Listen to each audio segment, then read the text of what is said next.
Lalaki namatay habang hinihintay ang D-train sa New York.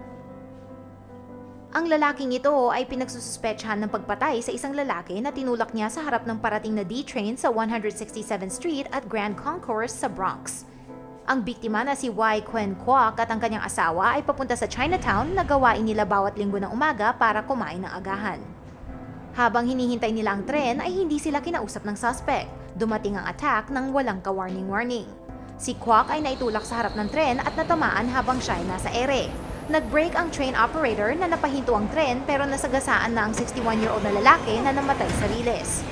Sigaw ng asawa ni Kwok habang paalis ang suspect sa eksena, "Push, push!" Hinahanap pa ng mga pulis ang killer na pinaniniwalaan nilang sumakay sa isang bus sa labas ng train station at nanatili sa bus ng kalahating oras ayon sa isang pasahero. Ang suspect ay nakita sa surveillance video na bumaba mula sa bus, nagpunta sa isang tindahan at nanigarilyo na parang walang nangyari. Tawagan po ang mga otoridad kapag nakilala nyo ang lalaking ito.